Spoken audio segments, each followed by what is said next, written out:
एक बार देवी पार्वती ने देवों के देव महादेव से पूछा, ऐसा क्यों है कि आप अजर हैं, अमर हैं, लेकिन मुझे हर जन्म के बाद एक नए स्वरूप में आकर फिर से बरसों तप के बाद आपको प्राप्त करना होता है। जब मुझे आपको पाना है तो मेरी तपस्या और इतनी कठिन परीक्षा क्यों? आपके कंठ में पड़ी नरमुंड माला और अमर होने के रहस्य क्या हैं?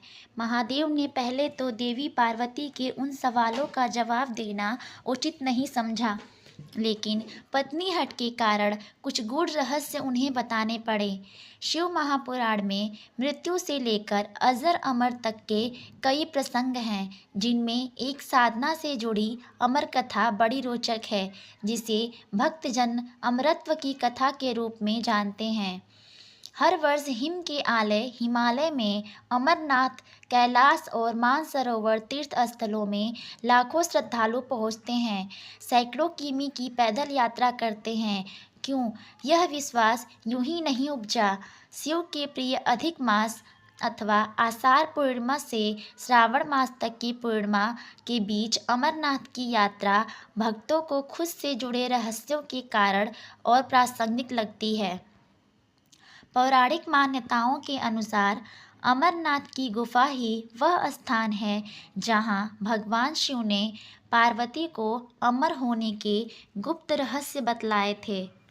उस दौरान उन दो ज्योतियों के अलावा तीसरा वहां कोई प्राणी नहीं था।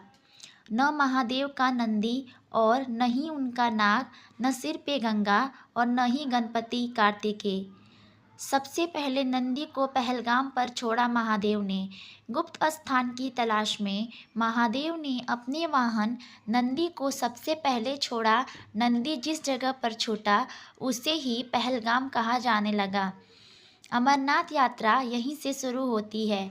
यहाँ से थोड़ा आगे चलने पर शिव जी ने अपनी जटाओं से चंद्रमा को अलग कर दिया। जिस जगह ऐसा किया वह चंदनवाड़ी कहलाती है। इसके बाद गंगा जी को पंचतरणी में और कंठाभूषण सर्पों को शेषनाग पर छोड़ दिया। इस प्रकार इस पड़ाव का नाम शेषनाग पड़ा। अगले पड़ाव पर गणेश छूटे। अमरनाथ यात्रा में पहलगाम के बाद अगला पड़ाव है गणेश टॉप। मान्यता है कि इसी स्थान पर महादेव ने पुत्र गणेश को छोड़ा। इस जगह को महागुड़ा का पर्वत भी कहते हैं। इसके बाद महादेव ने जहाँ पिस्सू नामक कीड़े को त्यागा, वह जगह पिस्सू घाटी है और शुरू हुई शिव पार्वती की कथा। इस प्रकार महादेव ने अपने पीछे जीवनदायिनी 5 तत्वों को स्वयं से अलग किया। इसके पश्चात पार्वती संग एक गुफा में महादेव ने प्रवेश किया। कोई तीसरा प्राणी यानी कोई व्यक्ति, पशु या पक्षी गुफा के अंदर घुस कथा को न सुन सके, इसलिए उन्होंने चारों ओर अग्नि प्रज्वलित कर दी। फिर महादेव ने जीवन के गूढ़ रहस्य की कथा शुरू कर दी। कथा सुनते सुनते सो गई पार्वती जी। कबूतरों ने सुनी कथा। कहा जाता है कि कथा सुनते सुनते देवी पार्वती को नींद आ गई। वह सो गईं और महादेव को यह पता नहीं चला। वह सुनाते रहें। यह कथा इस समय 2 सफ़ेद कबूतर सुन रहे थे और बीच बीच में गूं गूं की आवाज़ निकाल रहे थे। महादेव को लगा कि पार्वती मुझे सुन रही हैं और बीच बीच में हुंकार भर रही हैं। चूँकि वैसे भी भोले अपने में मगन थे तो सुनाने के अलावा ध्यान कबूतरों पर नहीं गया। दोनों कबूतर सुनते रहे। जब कथा समाप्त होने पर महादेव का ध्यान पार्वती पर गया तो उन्हें पता चला कि वे तो सो रही हैं, तो कथा सुन कौन रहा था। उनकी दृष्टि तब 2 कबूतर पर पड़ी तो महादेव को क्रोध आ गया। वहीं कबूतरों का जोड़ा उनकी शरण में आ गया और बोला, भगवान, हमने आपसे अमर कथा सुनी है। यदि आप हमें मार देंगे तो यह कथा झूठी हो जाएगी। हमें पद प्रदान करें।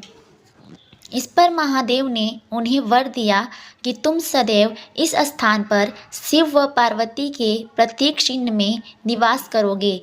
अंततः कबूतर का यह जोड़ा अमर हो गया और यह गुफा अमर कथा की साक्षी हो गई। इस तरह इस स्थान का नाम अमरनाथ पड़ा। मान्यता है कि आज इन 2 कबूतरों के दर्शन भक्तों को होते हैं। अमरनाथ गुफा में यह भी प्रकृति का ही चमत्कार है कि शिव की पूजा वाले विशेष दिनों में बर्फ के शिवलिंग अपना आकार ले लेते हैं। यहाँ मौजूद शिवलिंग किसी आश्चर्य से कम नहीं है। पवित्र गुफा में एक और माँ पार्वती और श्री गणेश के भी अलग से बर्फ से निर्मित प्रतिरूपों के भी दर्शन किए जा सकते हैं। तो दोस्तों, आपको मेरी ये वीडियो कैसी लगी कमेंट में ज़रूर बताएं। अगर आपको मेरी वीडियो अच्छी लगी हो तो वीडियो को लाइक ज़रूर करें। ऐसी ही और वीडियो के लिए चैनल को सब्सक्राइब करें।